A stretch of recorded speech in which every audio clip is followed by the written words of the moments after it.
hold that game out. So now we're in a pretty interesting position here as it's 4-4. This is a position we haven't been in a ton throughout the SC2CTL, but we have had 2 or 3 matches that have gone to the ace match Game 9, and it's always an exciting game as we're going to be having Overdose Gamma's Sec Home versus Complexity's coL. We'll wait to see what comes out here. It's going to be a TVP, so this is the first TVP of the night. And this is going to be the last game, as it is 4-4 in a best-of-9 series, so whoever wins this takes the match and moves on to the semifinals. Yep, these both are Grandmaster players. I believe you have a bio on Gamma's Sec Home, which we'll hear. Stay tuned after the match, too. We're going to have at least one interview. We could possibly have an interview from both teams, depending on who's available at the time. We'll be having definitely an interview with the winner. So stay tuned for that. That's always a fun thing to hear about the team's strategy and what they had going on. As I get my scoreboard set up here so we can get going. But while I do that, why don't you tell them about all the things there, Mr. Gallegation? Well, sure. So, this is the StarCraft 2 Community Team League. You are watching it live here on our channel, and we will be, we are casting from a replay, so it's a little bit misleading, but we are live casting them for you. We will be live on Sunday, however, which is going to be the semifinals and the final for the league. Those are going to be the remaining matchups for the teams, and that will determine the winner of the DOS keyboards that are being so generously provided by DOS Keyboard in sponsorship of the league. There's also going to be some cool swag giveaways that are provided by DOS Keyboard, so big shout out to them. Please let them know that you appreciate them supporting our grassroots esports and esports in general. So yeah, they're going to be helping us out, and we hope to see you live on Sunday. It's going to be 11:30 a.m. Eastern Daylight Time when the pre-show starts, giving a brief recap of the season thus far, and then we will be going live with games at noon promptly. All right. Are we ready to jump into that game? I think we are. All right, let's do it. Let's do it. So jumping into game number 9, the Dublas, as Snufsy says. Dublace, I'm not so good at my Italian accents. But anyways, it is going to be in the red trunks, our Terran hero of the evening, only Terran we've seen so far from Overdose Gaming. It is Gamma's Sec Home. And in the top right-handed corner, representing Team Complexity Academy, it is coL. So we saw pretty cool builds out of both players last game.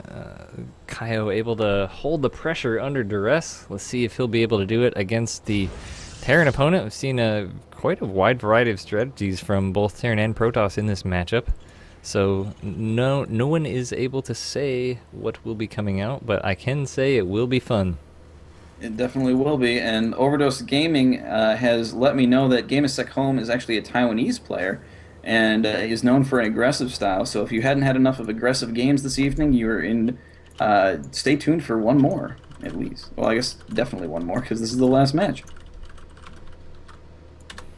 I just pasted in chat a little tweet there to if you could copy and paste that into your Twitter, send it out to DOS Keyboard, and let them know that you are appreciative of their sponsorship of this league and esports in general. That would be awesome. That lets them know that you're watching and lets them know that their sponsorship has value. As Gallegation said, they have been a pretty big factor in this league, giving away keyboards to the winners and giving away swag live on Sunday for the finals event, which would be pretty cool.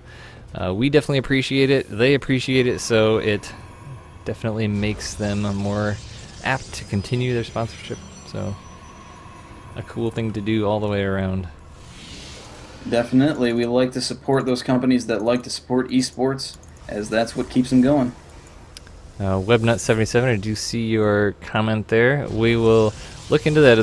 There is a couple different overlays we have. If other people have comments like that, do send us a tweet about that in Twitter, because as we're casting here, we tend to forget those things. But if you tweet at us with your comments, suggestions, we would love to hear those, and we'll definitely take them to heart, as we've definitely done quite a bit of changing over the course of this league so far to improve the quality of the stream, the cast. So very important to us. Most recently, the DOS keyboard square that's on the overlay that used to be about twice as big, and people had been mentioning that they didn't quite enjoy that, so we did reduce it. So just an example of that, we do take your consideration, or we do take your comments into consideration, rather. Absolutely. As we see a reactor coming out for Gamma's Sec Home on his barracks. He's wanting to get those Marines out really quick. He has taken a gas, is mining with 2 SCVs. He has mined about 180 gas or so to put And that that reactor Reaper down. is heading right into that mineral line. Game9 Helm is also putting down a command center behind this, so he is feeling pretty good about his prospects at the moment. The Reaper is a very strong play as Terran. I feel like that was a really good move on Blizzard's part. I felt like at first I didn't like it so much, but now the Reaper has switched from a just kill you unit to a really useful utilitous scouting unit, and you know, if you're being too greedy, it can do a decent amount of damage, but in general it just is a good scouting tool for the Terran buddies. Yeah, it's definitely been a really neat change of pace, I think, for Terran, as they didn't really have an early scouting mechanism, and I think that they gave one to Protoss as well, with removing the tech necessity for the hallucination on those sentries. Yeah, that's super awesome. That's like one of my favorite things, and it's actually, from Wings of Liberty, I've played almost 5,000 ladder games now, I think, and I still forget to use that sometimes. So, Wingnut Kyo, it looks like he's doing a proxy Stargate here. Yep, we did. I was focused on that with the screen there to allow you to continue talking and allow everyone else to continue seeing what's going on. So, that is going to be and it's in an odd Oracle. place too. It really is, yeah. You normally see it in that right-handed location to the Terran base, so that it can go. And it looks like he's even rallying that Oracle straight over there. So it's going to be a little bit misleading as to where that Stargate is. Yeah, this is a cool play from Kyle because, like as we mentioned, I think it was in game 1 or 2. I mean, in especially TVP, there's so many proxy options from both races that there's just so much scouting goes on now as part of the early metagame. So you have to find these new creative spots to put these if you don't want them to be seen. Or immediately destroyed once they are seen. Like once you move in. So Game9 Helm did put down a engineering bay to get a upgrade, but didn't put down a turret. At least not at the back. He put one in the front. Expecting that DT play again, apparently, so that Oracle is heading out. It did take about half its hull damage. Yeah, that Oracle did kill 5 workers there, so definitely worthwhile, and he still has it there to continue with the pokes, and he has another one on the other side too, so this is going to be super cool as he's going to be able to get a lot of Marine kills here. Oracles can kill up to 4 to 5 Marines, I think, unassisted by anything else, so I mean, with 2 Oracles here, you can just keep whittling away at these Marines. You really can. I mean, they did take some decent hull damage, both of them, so they are going to have to wait for those shields to regenerate before doing any more damage. Batteries does have the exact number in chat there. 6 Marines to kill a Oracle. And that is... He does have 7 Marines in his mineral line, so he is overly prepared. There are only 5, though, in the natural mineral line, but it looks like Kyo does see that and is trying to be extra super careful. Nice focus fire there on the Mule. Taking that out does hinder the mineral income of Game9 Helm a bit, but 2 Oracles now coming into the main. And Kyo is just smartly expanded behind this, and he's getting a robotics bay now, so he's going to be switching into Colossus behind this as well. So pretty strong opening harassment here. Yeah, it's this is definitely a difficult play to deal with. We've seen this in a lot of TVPs. These Oracles, if you just don't control just right, I mean, you lose so many Marines to it, lose so many SCVs that you're stuck back at home for so long. And Kyo's being really smart. He's teching out of this so fast, and he's going to have a very strong army if he's allowed to continue to do so. Yeah, I mean, Oracles can be precarious on either side of the equation, frankly, because if you're not microing the Oracle well either, then you can lose it, and that's a big investment for this point of the game. I'm surprised that Game9 Helm hasn't put down a turret in the mineral line, because that almost immediately squashes that and allows the Marines to be pulled somewhere else, or at least not to have so many Marines in your mineral line. But frankly, that's 100 minerals that you can't be putting towards Marines or anything else, frankly. That's SCVs that you don't have. So it looks like he's just opting for the defense of mobility. Oh, he's going to lose Marines. 1 Oracle to that turret in the front, so a little bit of miscontrol there by Kyo. Does cost him. But Game9 Helm does have a medevac filled with Marauders. He's going to be going straight across the map. I don't think Kyo saw that either, so this is going to be a surprise. So let's hope that he's prepared in his base. He is putting down 3 gateways, so a good amount of production coming, but this medevac is going to hit before those are, well, they might just be able to open and warp in as this medevac drops.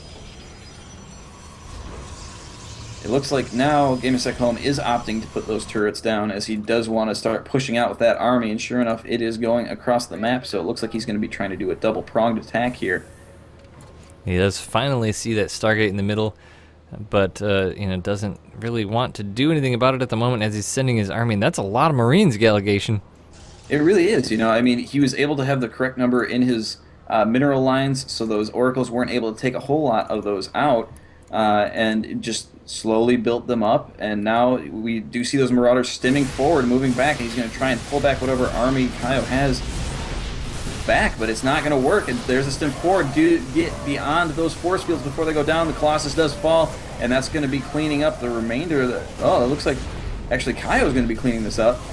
Yeah, the important bit there for Game9 Home is that he did not have shields yet. That upgrade is still only about half done, so these Marines not having as much armor as as much HP as they would like. I mean, that really made the difference in that battle.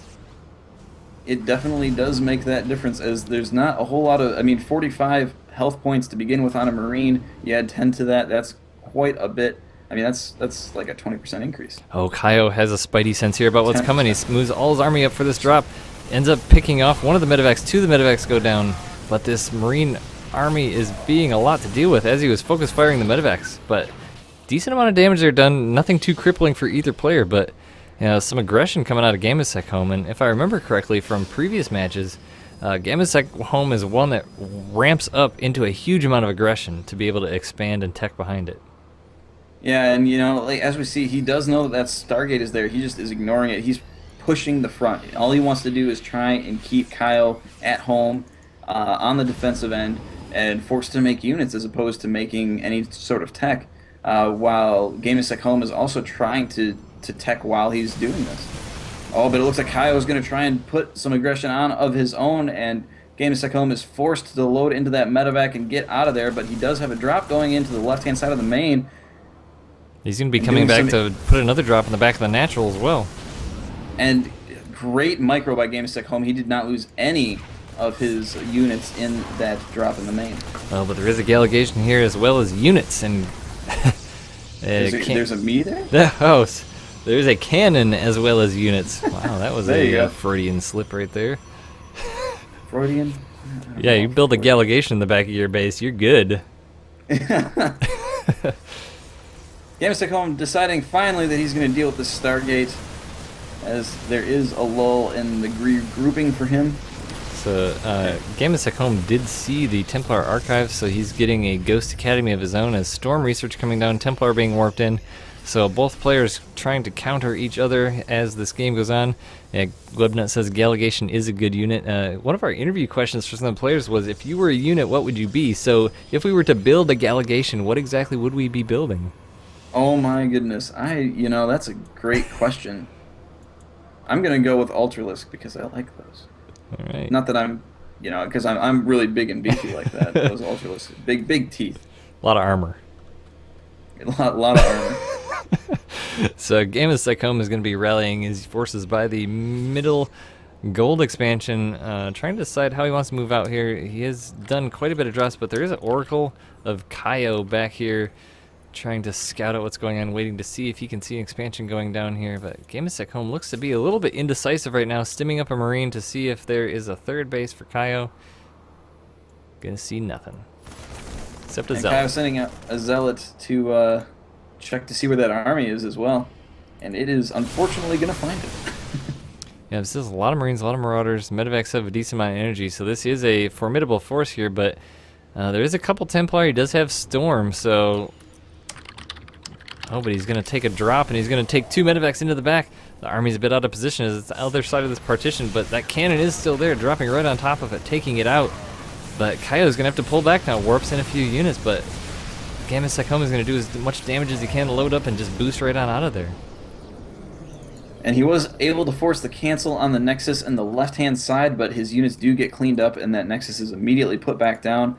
Game9 Home, realizing that he could probably push that issue, though, is moving his army forward, and Kaio, seeing that from that Zealot, used for scouting is going to reposition accordingly. His units here from Kaya well positioned because it is a pretty dangerous thing for a Terran player to push up into this third base, do some damage, pick up, and boost right up on into the main, but Kaio is ready for that. Nice feedback going down there on a Ghost, I think it was, but Kaio going to pull back to deal with this army, but these Zealots aren't going to be able to quite make it.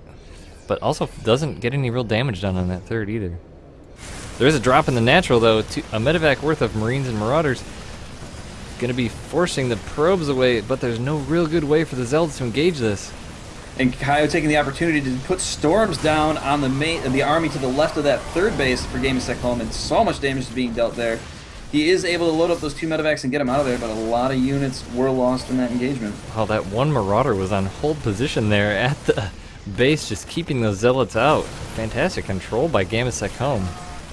And this is, you know, what we've seen from him a number of times. Oh, feedback on that medevac, not quite able to kill it, but is going to prevent those heals on those units, allowing the Zealots to move in and do some pretty big damage.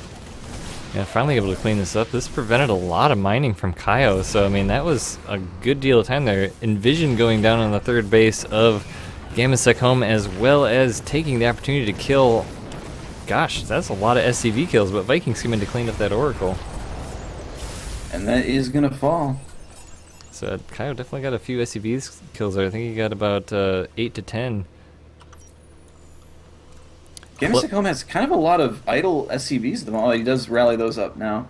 So looks like he was using those briefly for some kind of pull and got him back to mining relatively quickly. Yeah, he's pretty heavily saturated as natural. 19 SCVs mining minerals, and he's about to be mined out there in a couple patches. Only 30 minerals left in that one, and so getting low. So he's going to need to get almost a 4th base up here as he keeps using these mules. But Kaio still just kind of building his army up here, getting his plus 3 weapons and armor, plus extended thermal lances for the Colossus. This is a pretty late extended thermal lances, so he's not committing to that Colossus tech, but seeing that Game9 home sticking in the bio, good choice.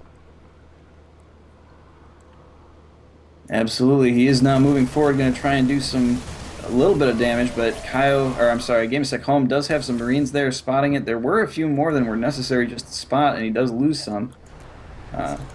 It's like Game9 home has 8 Vikings now, so the Colossus is going to be challenged as Kaio continues to produce them. But that plus 3 weapons is going to be pretty formidable. He doesn't really have any Stalkers. Checking the upgrades, he doesn't have Blink either, so that is a pretty good tool against the Vikings, but looks like he's going to be relying on mostly Storm as Game9 home ready to move out. And Kaio getting ready, a Zealot run by heading over to that third base of Game9 home. That bunker is empty, so there isn't really anything there to challenge it. Nope, but the Vikings get a little bit out of position. Nice Storm and attack by the Stalkers. Doesn't actually kill any, but it's like he's trying to sneak in there a little bit with those. And now the Ghosts are moving forward. They do cloak. They're going to try and get some EMPs down. Or no, he's actually just sniping the High Templar, it looks like.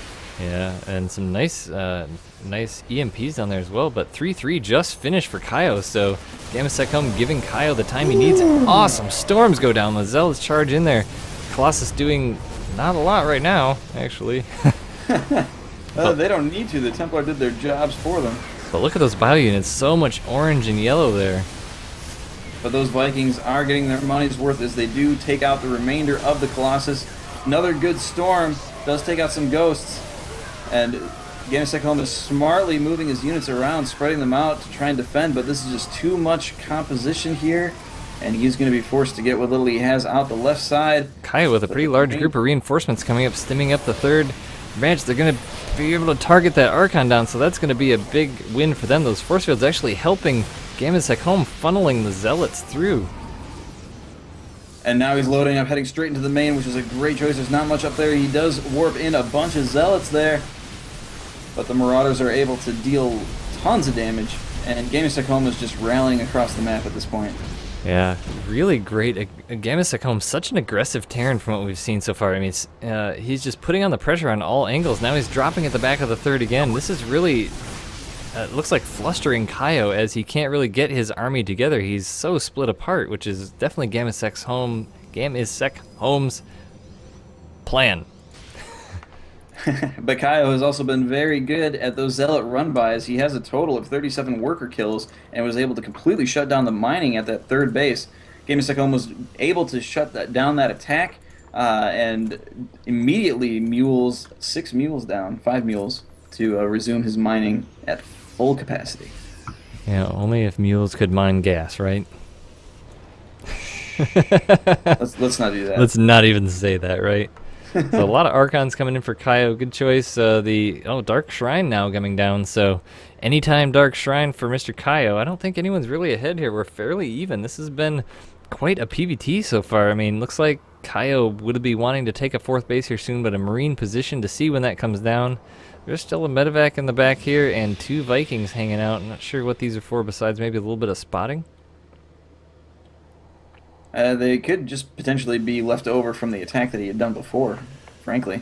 There's really not any defense here at the 3rd base here. Like as you said before, 3 Zealots going to come in and get quite a bit of damage done. They were trying to target mules, but a lot of the mules actually just their time expired as they were running in, so that was a little bit of a deflation, I think, for those Zealots, as Game9 does come forward to chase them away. So the army of Kaio is getting quite beefy here. It is a lone Viking that just almost gets away, but the Archons end up being able to take it out. Looks like he wanted to push out a little bit, but ends up deciding not to, but does have an observer here, so he sees if Game9 starts moving out that way. It does look like Game9 is behind on the upgrades in terms of the infantry armor. He only has the 2 compared to the 3-3 of the Protoss, and so that is going to hurt him a little bit, as they are not quite evenly matched. Yeah, I mean, Game9 doing a good job of just keeping these Vikings around here for spotting. I mean, using this high ground here to keep the vision down, but now, trying to get a snipe on the Mothership Core, but you going to be able to get it? Oh, doesn't look like it. So if we Game9 now moving his orbital command out to his 4th base location to resume his mining, as he is starting to run low on minerals in his vicinity. Kaio going to be attempting to put a 4th base down here, but he's going to run into trouble with that Marine, as he's sending only a probe, hasn't sent any units to clear it out first. And now Kaio sending Zealots and Dark Templar into the 3rd base of Game9, and again, Game9 has nothing here to defend against this. This orbital command is going to fall. There's just so much DPS going down on it right now. Oh, he didn't even lift it off either, and now does a scan. Has a couple Marines in there, but still, SCVs against Dark Templar are not the best composition. But Kaio, while that was going on, did push up towards the 4th base here, met a few Marines and got some kills, but ended up pulling back. And you know, that was a really smart play by Kaio right there, as he was able to pull Game9's army in 2 different directions on 2 different sides of the map, and was able to get a lot accomplished with not a lot of commitment. And Kaio's got some great vision right now. He sees the army of Game9, sees these 2 medevacs boosting around, so he knows that a force is going to be coming toward his 3rd base. But gosh, Game9 is such a player that likes to use his aggressiveness, and he's got his army split up into 2 or 3 factions here. Which can be good if you use them simultaneously, but when you're only moving one in against the full army of your opponent, that is not going to be ending super well for you, as he does lose all the medevacs that were with those Marauders. On those medevacs. Kaio does have a observer over those Marauders as well, so he knows exactly what they're up to. Yeah, and there's 9 ghosts headed in here towards the 4th base, and now, as you said, Kaio's going to be pulling his army back, but there's still a decent force here left by Game9, but he does have a observer over it, so he's making the informed decision to pull his army away from that 3rd base, knowing that those could move in. But these ghosts get in a great EMP. All the Archons. Yeah, but they did not cloak, and so many of them fall. There's only 2 remaining left with this army. Holy cow, Storm! And that cleans up pretty much that entire army. Oh, miscontrol on those Colossus, though. He could have definitely cleaned that up, but he walked the Colossus right into the center of the army. One of them got sniped down, and he walked away, but now he's just coming back to try and clean it up. Another Storm goes down. Colossus cleaning up the last couple bio units, but Cloaked Ghost is still going to prove to be a problem for Kaio. It's going to run out of energy here in a minute, though, and it does get the High Templar, but at the cost of its life. We are going to, we have to remember, this is match point for both of these teams, so the intensity is at its highest. Both players having to just manage their army very well and not make that one slip-up that causes for them to lose this game.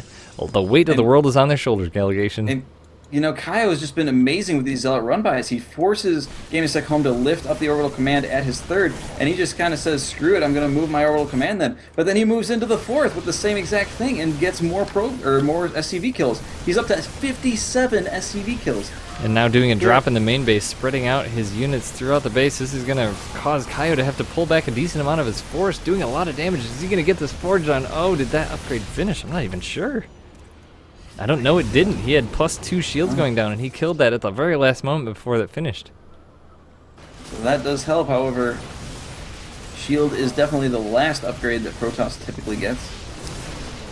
Yeah, it is, but when you start moving into these Archons, the shield upgrade is where you want to be. So that's true. So just to clarify, the SCV count of Game9 home is now at 32, and another Zealot run-by is walking into that base. Gonna kill that Soul Marauder that is there to defend, and more SCVs are gonna die. Gonna force the stoppage of mining here as well, pulling back a few units to deal with these Zealots. But oh, look at all the mules!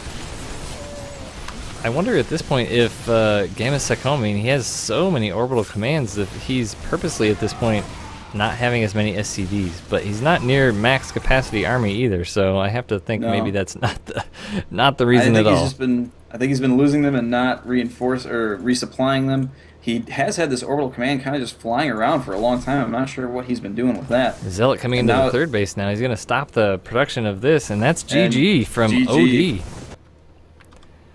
And that gives Complexity Academy the win for the match. They are going to move on to the semifinals and be one of the teams that we will see live on Sunday playing at their shot for the finals and by proxy, those 5 DOS keyboards. Yeah, absolutely. Such an impressive series from both teams. I mean, going to a Game 9 is a feat in its own. I mean, I would not want to be the player that's sent out in a double match point like that because the pressure would be just incredible. And in a game like that, that's so close anyway.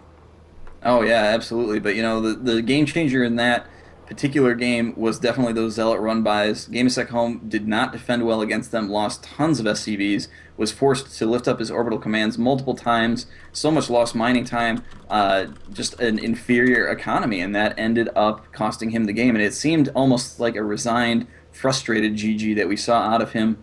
So that is unfortunate, but very understandable given the length and course that game took.